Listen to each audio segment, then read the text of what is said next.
Oye, así pues como ya.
Oye, así pues como ya.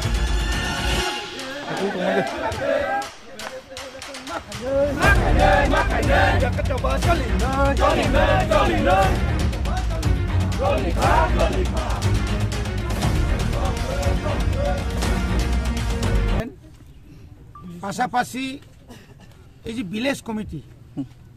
Village committee নির্বাচন না হওয়ার ফলে দ্বীপরাসা এলাকার উন্নয়ন সম্পূর্ণ স্তব্ধ, কোনো কিছু হচ্ছে না। আমাদের যতগুলো রেজুলেশন আমরা যখন ব্লকে দিতে আসি দেখা যায় এটা সম্পূর্ণভাবে তারা রিজেক্ট করে দিচ্ছে, যার কারণে আমরা চাই অনতি বিলম্বে প্রায় 2.5 বছর হয়ে গেছে, ভারতবর্ষে এমন কোনো রাজ্যে নেই এইভাবে একটা পঞ্চায়েত নির্বাচন হচ্ছে না। কিসের ভয়?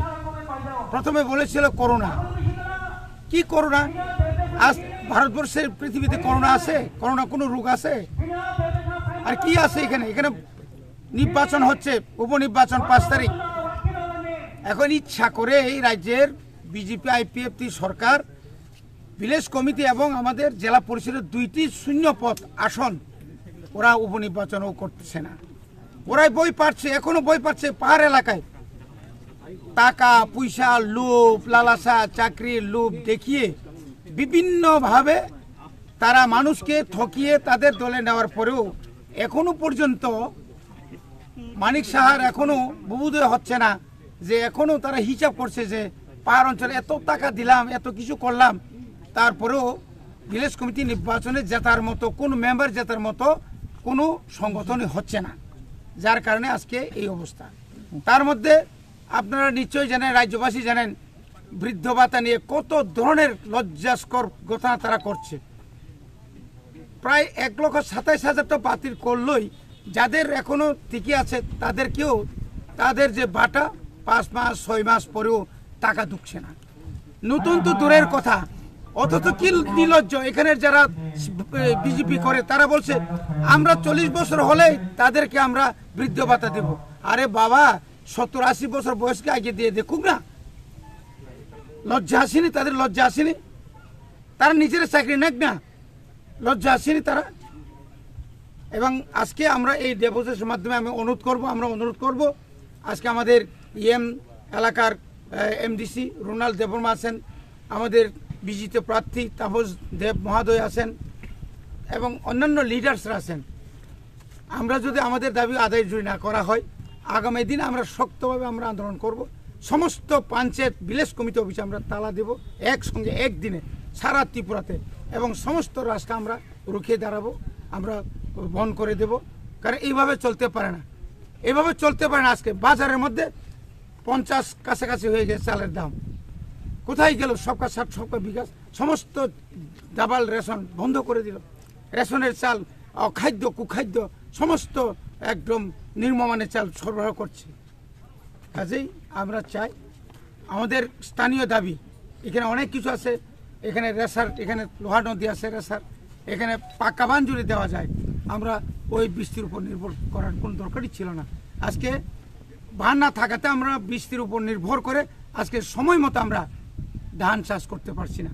আগে এখানে তিনটা চাষ হতো, গরু চাষ হতো, রবি শস্য হতো, কোনো কিছুই হচ্ছে না জানে।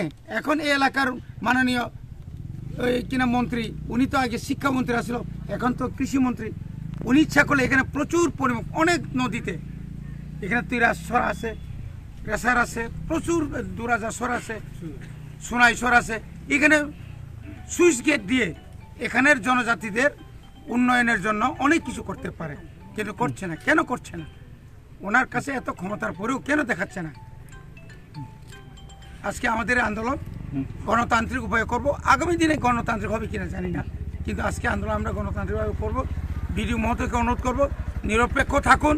লুকাচুরি করে ওই এফএফসি টাকা ওই ব্লকের বিএসসি চেয়ারম্যান, যে বিএসসি চেয়ারম্যান কোনো ইলেক্টেডও না, কবেই তো সময় শেষ হয়ে গেছে, তারপরেও তাদেরকে নির্লজ্জভাবে এখানে টাকা লুটপাট করার জন্য চেয়ারম্যান ভাইস চেয়ারম্যান করে দিচ্ছে। কি হচ্ছে তাদের বাড়ি কয়েকজন নেতার রাস্তা সিসি কি রুট হচ্ছে, কিন্তু বাকি লুটপাট করার সময় শেষ হয়ে গেছে। আমরা আগামী দিনে কঠোরভাবে আমরা পদক্ষেপ নেব, এই বলে আজকের আমাদের আন্দোলন আমরা শুরু করব।